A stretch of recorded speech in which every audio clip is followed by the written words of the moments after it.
of conditions that were met.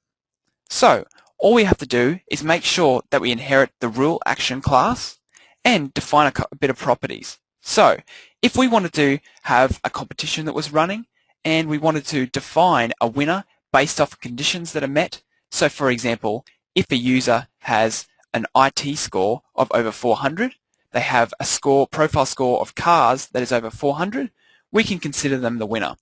We can of course implement this using an action. What's some other examples? Well, we currently have a hide rendering action in the default OMS installation. Well, how about show rendering? How do we do that? First of all, we make sure we create a brand new class in our Visual Studio project, and we make sure that we inherit from this rule action. We specify a couple of parameters or properties, such as placeholder and rendering ID, and we make sure that we overwrite our apply method. The apply method is where we will take the parameters that pass through from our action item and implement the show rendering. So this is the class that we will create. But how about the actual piece of text that we want to specify for users to fill in? Remembering our rules that we had before, the following will be shown to the user. Add the specific rendering to the specific placeholder. So the user will be able to click on specific and specific.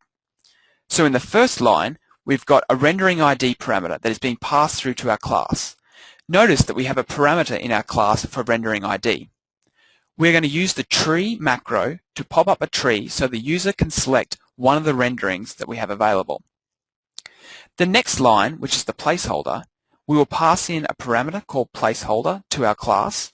Also notice that we have a property on our class called placeholder. We will pass through the text macro with no path, and we want to make sure that the user sees specific as the text.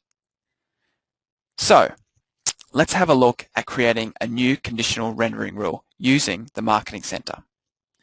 Rules associate one or more actions with one or more conditions, including parameters, values for both actions and conditions. So, for example, the conditional rendering rule processes multivariate tests, which is an action, if multivariate tests are enabled, which is a condition.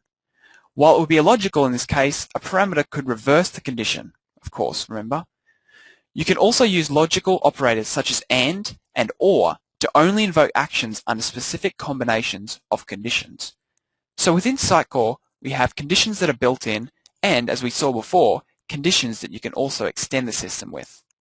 So from here, we can specify multiple or just one particular condition. The next thing we have to specify is a set of actions. Of course, remember we can have one or many.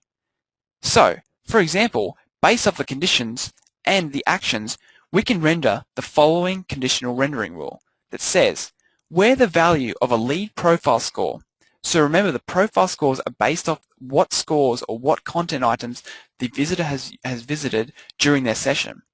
If their lead profile key is greater than 400, I want to make this user a pro in the system. So, creating a new action. Let's go through it step by step.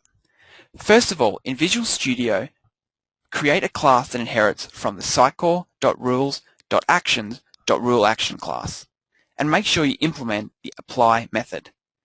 In the content editor, you will need to create an action item. All this action item does is specify the text that the end user will see and the .NET class that will render your rule action. So, make sure you insert an action based off the Sitecore system settings actions template. In the content editor, insert an action definition using the template. Name the action definition item something like after the .NET class. In the content editor, you will then want to, in the action definition item text field, enter the text as described that we've described in the past previous slides. You'll also want to fill in the type field with your .NET class. After this, you want to jump out to your Marketing Center where you can configure and use the new actions and conditions that you've built in your conditional rendering rules. Of course, now you will configure the conditional rendering rules on one of your presentation components as well.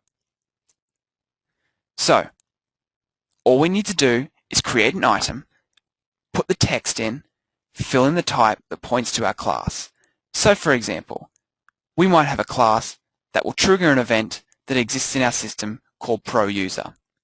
This Pro User event simply updates this person's user profile to make sure that they're a professional. So how do we use the action? Well, simply use the Marketing Center to create a new conditional rendering rule in which we can use the make a pro action. For example, users whom have a lead score of greater than 400 will be deemed as professional users and will in turn trigger the event of Pro User. How about bringing it all together? So, make sure that we assign this to a new conditional rendering rule in the Marketing Center. So, we have built our action, we have built our conditions. Now if we want to use them, we have to make sure we use the Marketing Center.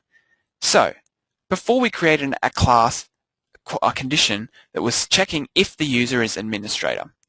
We then created a new one that will show a rendering and in a particular placeholder based off a condition. So we can use the Marketing Center to implement our new condition, which is if user is, and notice that add the specific rendering to the specific placeholder has now been replaced with a rendering called top end pages and a placeholder called content. So now all we need to do is define this presentation personalization on a particular content item in our presentation layout details. So for example, if I have this particular conditional rendering rule running on my home page, the show rendering personalization, as soon as I visit that page, it realizes that I'm logged in as the Sitecore administrator and will show me my top end pages control. Reporting. There are advantages of using the Windows Report Designer that comes with Sitecore over the Web Designer. For example, you can create new reports from scratch. You can use wizards to quickly create new reports as well. Reports load quicker. Use a number of keyboard shortcuts as well. We have a preview functionality that is available from the Windows Report Designer. Of course, you can build complex SQL queries using the Query Builder, and you can import and export formatting styles. Here's some of the things that you might not have known you were able to do with the Sitecore Analytics reports. First of all, a tool is offered to convert Crystal reports to .mrt files. Secondly, you can insert media items into your reports from your media library. You can link to other reports that exist or to websites. You can set business watermarks. You can even reuse your pre-existing SQL and reporting services to create data sources within the Sitecore Analytics application. You can also add graphs to the current reports and within seconds have it showing you results within graphical format. Here is the list of reports that come out of the box with the analytics system.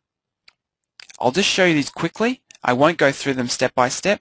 This is just for your own personal well-being to know exactly what these reports generate.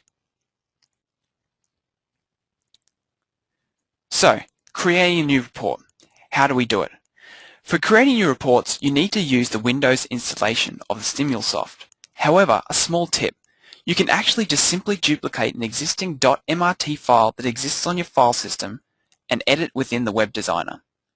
To download the Windows installation, simply go to stimulsoft.com, install the client, and have a look at the documentation that is available from the stimulsoft.com website. So in essence, the Sitecore OMS, a report is simply based up of a Sitecore item that points to a physical .mrt report file on your file system. A couple of tips.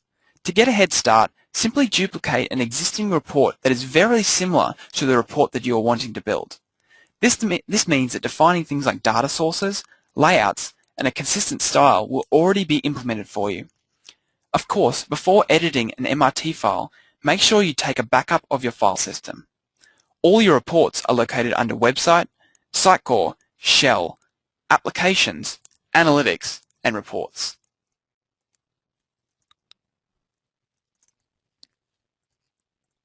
So, how do we edit an existing report? Well, users can use the Web Designer for editing pre-existing reports. So, let's take an existing report that already exists, and let's make it a bit more graphical.